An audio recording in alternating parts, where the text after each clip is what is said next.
Good morning, everyone. So, today we're going to do things a little bit differently. I will be sending you this video and it will be a summary of the whole chapter. What you have to do is you have to watch this video till the end. Make sure you understand everything. If you have any doubts, you note that down and you send me a WhatsApp text ki Didi, I didn't understand this part or that part. So, I can revise it with you individually. Post watching this whole video, you all have to look at textbook questions as well as the questions I have given you from the question bank. Make sure that you know answers to each and every question. You have written it down, you have learned it, and that's how we'll move forward, right? So we, for political science, this is how we're going to study. I will be sending you these videos every day, and we will be trying to understand and revise each and every chapter like this, right? So for today, we will be starting with, give me a second. Right. So today we will be starting with working of the constitution. ये पहला chapter है हमारी text book में, and ये काफ़ी important chapter है as a citizen also, just to understand a country better, just to understand the basics better. अगर ये आता है तो आगे की पूरी सीक्वेंस काफ़ी आसान हो जाती है, राइट? तो let's make sure that we understand this chapter.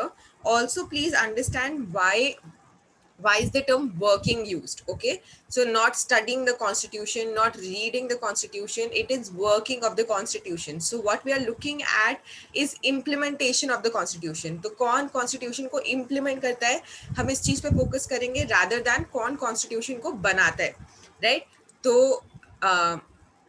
without further ado, we need to understand what does democracy mean, what is the role of constitution in a democracy. Okay, now democracy is described perfectly by Abraham Lincoln, that democracy is government of the people, by the people, and for the people. Okay, now what each and every term means is what we're going to study further. Okay, government of the people के अंदर हमेशा हम इसके बारे में बात करेंगे कि कैसे हम लोगों से ही सरकार बनती है. हम में से कुछ लोग उठ के पावर में जाते हैं और हमसे सरकार बनती है. बाय द पीपल में हम बात करेंगे कि कैसे हमारे लोग ही उस सरकार को बनाते हैं, मतलब हम लोग ही वोट करके उस सरकार को बनाते हैं. हमारा vote counts, हमारी voice counts in order to make somebody in order to get somebody to power, right? And for the people माने जो लोग power में जाते हैं फिर वो इसीलिए जाते हैं because they are public servants, they will work for us, right? तो अगर हम इसी definition को फिर further break down करें तो हर पॉइंट एक की फीचर है, राइट? तो हमें उस की फीचर को याद रखना है जब हम अपने एग्जाम पर्पस से देख रहे हैं. तो हम सबसे पहले पढ़ेंगे गवर्नमेंट ऑफ द पीपल, मतलब लोगों की सरकार. ओके, अब इसका मेन डिफरेंस जो है वो है मोनार्की से, राइट? मोनार्की क्या होती है? King rule. वो लोगों से नहीं बनी है, हमने किसी को वोट करके किंग नहीं बनाया है, right? And as compared to that, when we come to parliamentary sort of democracy, हम लोगों को खुद इलेक्ट करते हैं, हमने अपनी सरकार खुद बनाई है, and they are very easily removable. We have elections in every 5 years, we can easily remove them, unlike monarchy where people are born with power. Here you get power, you acquire power, right? So this is the form of democracy that is applicable in our country. It is called parliamentary democracy, which can also be called representative democracy. Okay, you don't need to remember the word parliamentary for now, but हमने class 9th में पढ़ा था तो ये काफी important term है, इसको याद रखना है. बट पेपर के अंदर हमें दो जो वर्ड्स याद रखने हैं मेन, वो एक तो है पॉलिटिकल मैच्योरिटी और एक है रिप्रेजेंटेटिव डेमोक्रेसी. अब रिप्रेजेंटेशन का मतलब हमने खुद सबने साथ में पढ़ा था. रिप्रेजेंटेशन मतलब हमारी आवाज को कोई ना कोई रिप्रेजेंट कर रहा है. तो मतलब इतने सारे लोग हैं, इंडिया में करोड़ों लोग हैं, अब सबके सब तो पावर में नहीं जा सकते, तो हमें चलाने के लिए कुछ लोग चाहिए जो हम में से निकल के पावर में जाएं. तो तो वो हमारे रिप्रेजेंटेटिव्स होंगे, जैसे हमारी क्लास में हमारे मॉनिटर्स हमारे रिप्रेजेंटेटिव्स होते हैं, राइट? या फिर एक पीटीए मीटिंग के अंदर कुछ टीचर्स रिप्रेजेंटेटिव्स होते हैं, राइट? तो ऐसे हर जगह पे कुछ हम रिप्रेजेंटेटिव्स चुनते हैं जो जाके हमारी आवाज को आगे पहुंचाए। उसी तरीके से India is a representative democracy. हमारी हर स्टेट में इलेक्शंस होते हैं एंड फिर वो लोग जो लोग सिलेक्ट किए जाते हैं थ्रू वोटिंग, थ्रू मेजोरिटी, वो पावर में जाके हमारी आवाज बनते हैं। Okay, now Indian people have direct representation in the parliament, state legislature and the local government. So we do our voting thrice. Okay, तो हम सबसे पहले अपने सेंटर लेवल पे वोटिंग करते हैं, ठीक है? सेकंड हम करते हैं अपने स्टेट लेवल पे वोटिंग, और कुछ लोग जो लोग गांव में रहते हैं या फिर जो लोग थोड़े दूर दूर के एरियाज में रहते हैं, वो लोग लोकल लेवल पे भी, और इनफैक्ट सभी लोग, हम लोग भी एमसीडी को वोट करते हैं, जैसे आप बीएमसी को भी बॉम्बे म्यूनिसिपल कॉर्पोरेशन को वोट करोगे, मैं दिल्ली म्यूनिसिपल कॉर्पोरेशन को वोट करती हूँ, वैसे आप लोकल गवर्नमेंट पे पंचायत को वोट करते हो, तो वो सारी लोकल गवर्नेंस है। तो हम लोग साल में मतलब 5 साल में 3 बार वोट करेंगे। एक पोजीशन हम डालेंगे सेंटर लेवल पे जो हम जिनको इलेक्ट करना चाहते हैं, उसके बाद हम स्टेट लेजिस्लेचर में जिसको सीएम्स के लिए जिसको इलेक्शन करते हैं, तो पार्लियामेंट से इवेंचुअली हम पीएम सेलेक्ट करते हैं, स्टेट लेजिस्लेचर से इवेंचुअली हम सीएम सेलेक्ट करते हैं, और लोकल गवर्नमेंट से हम इवेंचुअली पंचायत सेलेक्ट करते हैं, राइट? तो ये हमारी रिप्रेजेंटेशन जारी है इन 3 लेवल्स पे। सेकेंड मेन काम हमारा ये है कि ये सारा जो प्रोसेस है ये एकदम फ्री और फेयर इलेक्शंस के थ्रू होगा, जो हर रेगुलर इंटरवल पे होते हैं। तो मतलब एक जो टर्म है वो फिक्स्ड होती है, आज से 5 साल बाद ही अगला इलेक्शन होगा, वो आज से 7 या 10 साल बाद नहीं होगा। So there is a fixed term for changing और होल्डिंग फ्री इलेक्शंस, राइट? उसके बाद हमें लोगों की पार्टिसिपेशन पॉलिटिकल प्रोसेस में बढ़ानी है, राइट? एंड हमें इंडियन डेमोक्रेसी को और कम्पिटिटिव बनाना है। तो हम उसके लिए क्या क्या चीजें करते हैं? One of the things that we did was हमने राइट टू वोट को 21 ईयर्स से 18 ईयर्स पे रिड्यूस किया, ताकि हम और लोगों को अपने पॉलिटिकल स्ट्रक्चर के अंदर ला पाए, right? That's not something you can right here, this is just an additional point. इसके अंदर मेन चीजें जो आपको लिखनी है, सबसे पहली चीज, हम डायरेक्ट वोटिंग करते हैं 3 लेवल्स पे, parliament, state and local government में। हम लोग इलेक्शंस होल्ड करते हैं, free and fair elections hold करते हैं रेगुलर इंटरवल्स में, जो कि काफी इंपॉर्टेंट इंडिकेटर है डेमोक्रेसी का। थर्ड पार्ट इतना इंपॉर्टेंट नहीं है, अगर आपको याद बहुत इजीली हो जाता है तो you can write it down for like just extra marks. Okay, after this we will move forward. 1 second. Then we will study government by the people, मतलब लोगों की सरकार, लोगों ने बनाई है ये सरकार। अब लोग अगर सरकार बना रहे हैं, वो कैसे बना रहे हैं? वोटिंग के हक से बना रहे हैं, राइट? तो हमारे थ्रू जो सरकार बनी है वो हमारे वोटिंग के राइट की वजह से बनी है, ऑलराइट? तो इसके अंदर हमारा जो मेन फीचर है, हम किस तरीके से वोट करते हैं, हमारे क्या क्या फीचर्स है उसके अंदर। First thing is universal adult suffrage और universal adult franchise.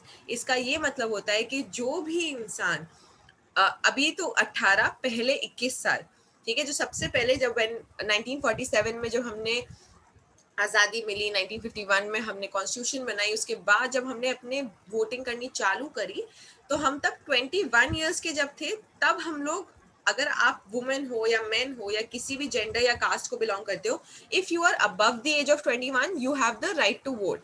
It doesn't mean you have to be rich और पुअर, रिच और अ मैन और anything in special to vote.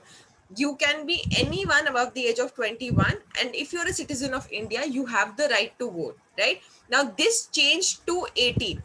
Okay, now question aata hai, give reason why would we change our age from 21 to 18 uh, in order to give people the right to vote, right? तो इसके अंदर आपका mainly answer ये होगा कि इससे ज्यादा लोगों को अपॉर्चुनिटी मिलती है। ऑब्वियसली अगर हमने एज रिड्यूस कर दी तो हमने नंबर ऑफ यंगस्टर्स इंक्रीज करे, एंड सेकेंड हमने नंबर ऑफ पीपल भी इंक्रीज करे जो लोग वोट करने वाले हैं, तो ज्यादा लोगों की आवाज हमारे पॉलिटिकल स्ट्रक्चर के अंदर ऐड हो जाती है। So that is a very essential point of voting, right? So हमने स्टार्ट किया यूनिवर्सल अडल्ट फ्रैंचाइज से या यूनिवर्सल अडल्ट सफरेज से, जो इंडिया में चालू हुई थी 21 ईयर्स के ऊपर अगर आप हैं, चाहे आप मैन हो, वुमेन हो, रिच हो, पुअर हो, आप वोट कर सकते हैं।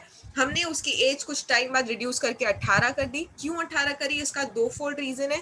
First, to increase the young population in participation within the democracy. Second, कि ओवरऑल नंबर ऑफ पीपल भी इंक्रीज करने के लिए, नंबर ऑफ पीपल की पार्टिसिपेशन इन डेमोक्रेसी इंक्रीज करने के लिए भी हमने इस एज को रिड्यूस किया। Alright, now we move to government for the people. अब है सरकार लोगों के लिए, जब लोगों के लिए काम कर रही है। तो अभी तक हमने सबसे पहले पढ़ा गवर्नमेंट ऑफ द पीपल, मतलब लोगों से बनी हुई सरकार, जिसमें हमने रिप्रेजेंटेटिव डेमोक्रेसी पढ़ा। फिर हमने पढ़ा bye the people, bye the people के अंदर हमने राइट टू वोट पढ़ा। फिर हमने पढ़ा फॉर द पीपल। अब जब लोगों के लिए काम कर रही है तो कैसे काम करेगी? सबसे पहला पॉइंट है, अगर हमारे लिए काम कर रही है तो उसको डिसेंट्रलाइज्ड वे में काम करना होगा। क्यों डिसेंट्रलाइज? डिसेंट्रलाइज का मतलब क्या है? डिसेंट्रलाइज का मतलब है कि जब आप एक पोजीशन ऑफ पावर पे होते हो, वन सेकेंड, राइट, डिसेंट्रलाइजेशन का ये मतलब है कि जब आप किसी भी पावर पोजीशन पे हो तो सारी पावर आपके हाथ में नहीं होनी चाहिए, बहुत सारे लोगों में ये पावर को डिवाइडेड होना चाहिए। ओके, तो मतलब अगर आप मोनार्की में हो, मोनार्की में क्या होता है, जनरली सारी की सारी पावर एक ही इंसान के हाथ में होती है, दैट इज द किंग। ज्यादा से ज्यादा उनके आसपास जो उनका कैबिनेट होता है, जो उनके 10 या 12 लोग होते हैं, उनके पास थोड़ी बहुत पावर होती है, but main power lies with the king.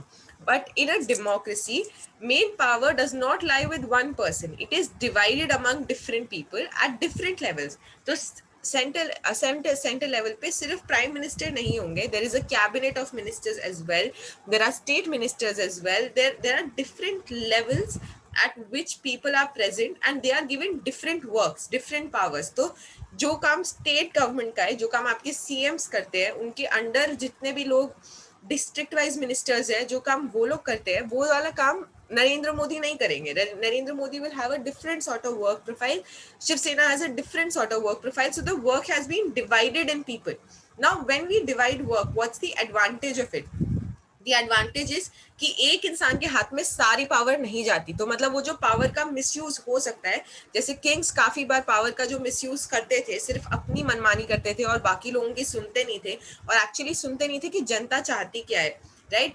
तो वो जो मिसयूज ऑफ पावर है वो रिड्यूस हो जाता है in a democracy. Okay, second thing, इससे बहुत ज्यादा अपॉर्चुनिटी मिलती है पॉलिटिकल पार्टिसिपेशन की आम इंसानों को, राइट? तो अगर एक ही पोजीशन ऑफ पावर होगी, इतने करोड़ों लोगों में से हमें सिर्फ एक ही इंसान को सिलेक्ट करना होगा, तो हम कितने ही लोग पॉलिटिक्स में पार्टिसिपेट कर सकते हैं? Not much, right? तो सिमिलरली अभी हम लोग इस डिसेंट्रलाइजेशन ऑफ पावर से इसलिए फंक्शन करते हैं क्योंकि इसकी वजह से हम ज्यादा से ज्यादा लोगों को पॉलिटिक्स में पार्टिसिपेट करा सकते हैं, राइट? तो जैसे ये जो स्टेट वाइज पार्टीज है, जैसे कि शिवसेना, अकाली दल, आम आदमी पार्टी, तो ये वाली जो पार्टीज है ये प्रेजेंट ही नहीं होती अगर हमारे पास एक ही पावर पोजिशन होती। अभी ये वाली पार्टी स्टेट लेवल्स पे फंक्शन करती है, राइट? तो ये opportunity to participate in politics उन्हें इसीलिए मिली क्योंकि there is a decentralisation of power. वो अगर सेंटर लेवल पे नहीं compete करना चाहती तो वो स्टेट लेवल पे compete कर सकती है, राइट? तो उसकी वजह से ज्यादा लोग पार्टिसिपेट करते हैं डिसेंट्रलाइजेशन ऑफ पावर में। फर्दर हमने पावर को डिसेंट्रलाइज कैसे किया? सबसे पहले हम लोगों ने पावर को डिवाइड किया था सेंटर और स्टेट लेवल में। फिर हमें रियलाइज हुआ कि इससे गांव में, देहात में, डिस्ट्रिक्ट्स में जो उनके मेन लोगों की आवाज है वो अभी भी हमारे पास पॉलिटिक्स में नहीं पहुंच रही है। तो हमने उसको और फर्दर डिवाइड करा 73rd और 74th अमेंडमेंट के थ्रू, जिसके अंदर हमने इंट्रोड्यूस किया पंचायत का सिस्टम। तो जो पंचायत पहले गांव में लोकली होती थी, अब हमने उसको अपने ऑफिशियल सिस्टम में डाल दिया, और इसके थ्रू अब हमने और लोगों की पार्टिसिपेशन को एक्टिव बना दिया, राइट? तो अब आपके गांव में भी कुछ लोग हैं जिनके पास एक पॉलिटिकल पावर है, कुछ इन्फ्लुएंस करने का हक है, राइट? उनके पास भी कुछ फंडिंग आती है, वो भी एजुकेशन को हैंडल करते हैं, वो ग्रास रूट पे सब कुछ देख पाते हैं, राइट? तो ये सब चीजें 73rd और 74th अमेंडमेंट के थ्रू आई, वरना अगर ये नहीं आती तो पंचायत हमारे सिस्टम में प्रेजेंट नहीं होती, एमसीडी या बीएमसी हमारे सिस्टम में प्रेजेंट नहीं होती।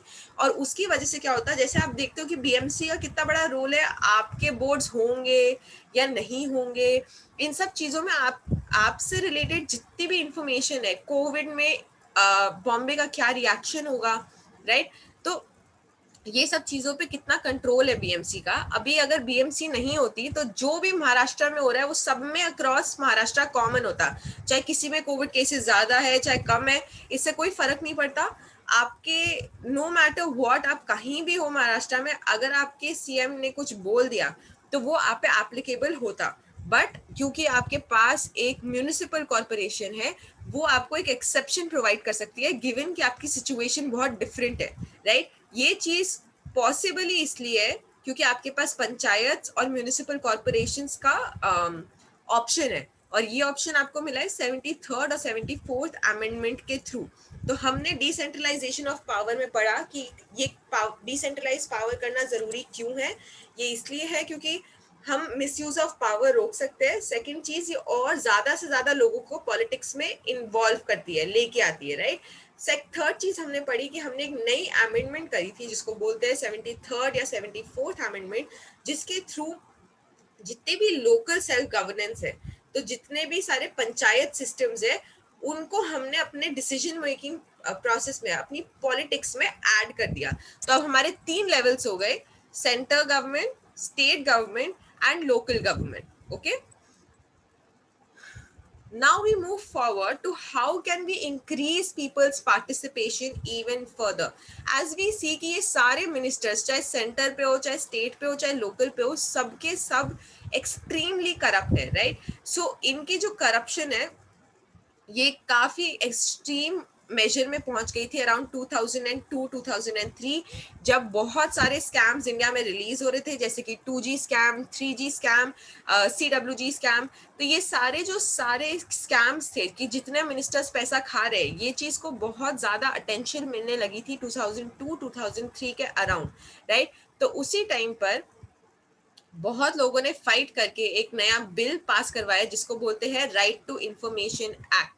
अब हम इसको government by the government for the people में क्यों पढ़ रहे हैं, इसको हम इसमें इसलिए पढ़ रहे हैं क्योंकि जिस सरकार को हमने पावर में इलेक्ट किया, फिर हमने उनको डिसेंट्रलाइज करा, उसके बाद भी उन्होंने जब हमारे साथ चोरी करी तो हमने एज एक्टिव सिटीजन्स एक्ट किया, उसके खिलाफ प्रोटेस्ट किया और एक नया लॉ निकलवाया जिसके थ्रू हमें सारी इंफॉर्मेशन मिले और सरकार और हमारे बीच में थोड़ी ट्रांसपेरेंसी बढ़े।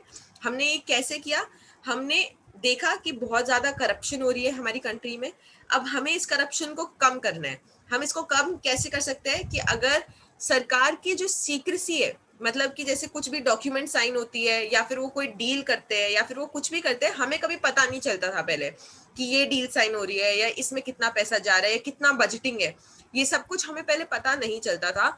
तो उसका सरकार में जो बैठे हुए लोग हैं वो फायदा उठाते थे और वो हमारे टैक्सेस को खाते थे, अपनी जेब में रख लेते थे। तो जब हमने राइट टू इंफॉर्मेशन एक्ट को डाला, उसकी वजह से एटलीस्ट अब सिटीजन्स क्या कर सकते हैं, सिटीजन सरकार से जवाब मांग सकते हैं। We can ask them for information, we can ask them for their budgets, we can ask them where have they spent our money, where have they spent the money that we gave them through direct taxes, through indirect taxes, right। तो इससे क्या हुआ कि हमारे और सरकार के बीच में काफी ट्रांसपेरेंसी बढ़ गई।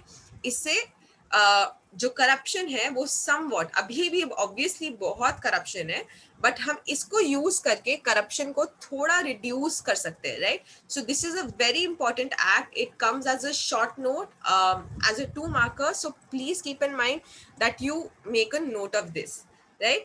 नाउ हमने डेमोक्रेसी में कुछ 4 पार्ट्स मेनली पढ़े। एक था सबसे पहले government of the people. Government of the people में हमने political maturity and representative government के बारे में पढ़ा। Then we studied about government by the people, तो वो उसमें हमने राइट टू वोट के बारे में पढ़ा कि हम हमारे थ्रू वो गवर्नमेंट बनी है, तो हमने अपने हक को यूज करके कैसे गवर्नमेंट को पावर में लेके आए, right. And then we studied government for the people, जिसमें हमने 2 पार्ट्स पढ़े, decentralisation and right to information. when you are making notes, I will just edit this here, this is how you can make it, you can write after democracy, you can put three tabs, okay? 1, 2, and 3. In the first tab, you can put government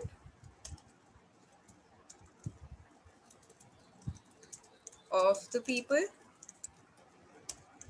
and then similarly government for the people, and then government by the people. फिर government of the people के नीचे आप ये ऐसे tag लगा सकते हैं, sorry 1 second.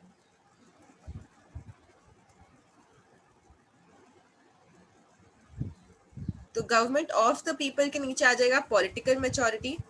फिर यहाँ पे आप सेकेंड टैब में लिखोगे गवर्नमेंट बाय द पीपल, उसके नीचे आएगा राइट टू वोट, एंड फिर आएगा गवर्नमेंट फॉर द पीपल के अंदर decentralisation and right to information.